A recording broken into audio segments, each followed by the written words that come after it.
Calumet County is located just east of Lake Winnebago and is bordered by the Niagara Escarpment to the north. It's populated with vibrant rural communities that appreciate the beauty of Wisconsin's 4 seasons. And in the spring, when flowers begin to bloom, you really start to notice the colors of Calumet County. Here at Honeymoon Acres, you will find hundreds of cultivated and native garden species. The greenhouses are like Calumet County's own botanic gardens. Owners Joe and Marcy McShaw have owned and nurtured this business for nearly 40 years with extensive knowledge of horticulture and a personal desire to add a little beauty to the world. We don't do a lot of other things but plants. That is, I think, what people notice. People like to see a place that has good quality and a place that actually knows about the plants. We see these from little tiny cuttings to when they're grown up and they're leaving. So they're all like children to us, and we have to have them find homes. Spring is a short season for people, so they're very anxious to get plants. Annuals are the big thing. Some people thrive on perennials, which are plants that come back every year, but perennials don't give you color all year round. A lot of times you have to pick and choose when things bloom and when things are going to take over a garden as to what you put in there. I really do like sun coleus. They're one of my favorites. Even though there's no flowers on them, they'll give you color all year round.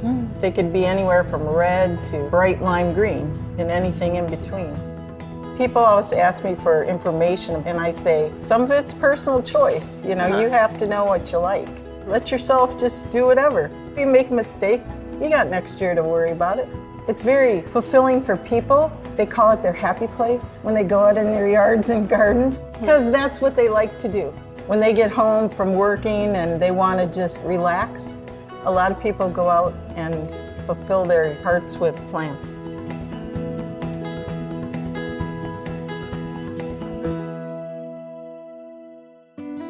In the summer, Mother Nature shows off her own color palette. The flowers grow wild here at the prairies of Ledgeview Nature Center. This is so gorgeous, and I had no idea that this was here, so I'm so happy to discover it today. Yeah, the prairie here at Ledgeview really is beautiful at this time of the year. So tell me about this gorgeous prairie. The prairie here at Ledgeview is about 40 years old. It's been hand planted. It was formerly agricultural land. We manage it by burning every 3 to 4 years to keep the species diversity here. We have an assortment of native grasses and forbs, which are the wildflowers that you can see here in the background. All these flowers are native to Wisconsin. You can see the purple ones here are the purple coneflowers, the gray-headed coneflower or prairie coneflower, and the little purple ones in the back are showy tick trefoil. We have a beautiful trail here that goes around the prairie. It meanders. It kind of encourages a slow saunter, if you like, to appreciate the flowers. We also have a 60-foot observation tower. You can enjoy the prairie from above, see the mosaic of different colors. We do guided painting classes or workshops from time to time, and oftentimes they are focused around painting wildflowers. The peak bloom period here on the prairie at Ledgeview would be about the middle of July through to the middle of August most years. We have about 80 acres of woodland here, so it's quite spectacular as the trees change colors in the fall, and then moving into winter it's carpeted with snow and it's white and gray, which is beautiful in itself. You can see the sculptural seed heads here on the prairie during the winter, which feed the birds. And then as the spring comes on, everything wakes up and starts to become green again.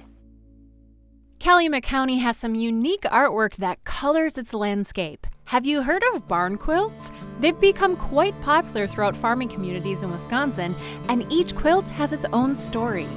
The barn is not quite 100 years old, but it's up there.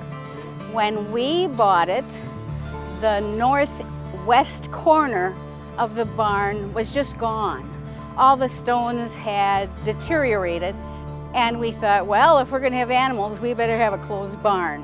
And over the years, we decided that we needed to do something with the boards.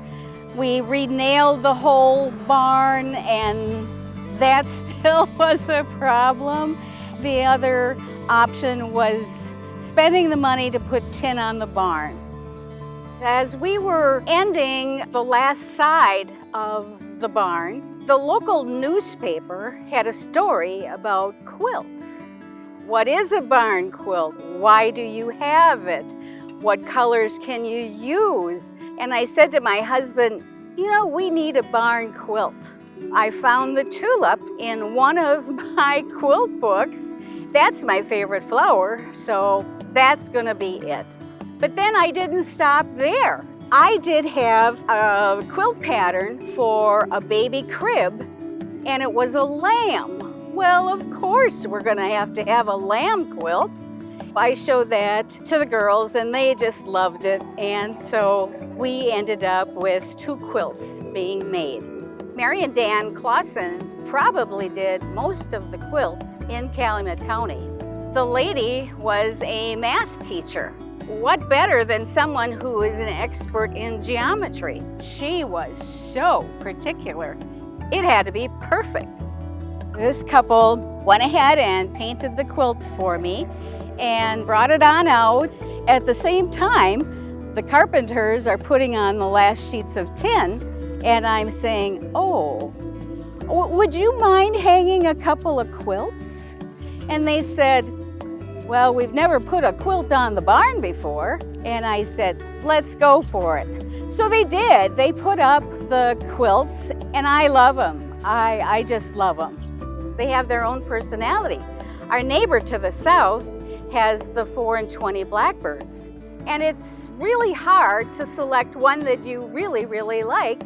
They're all beautiful because it's people's personal choice. And that's the beauty of it.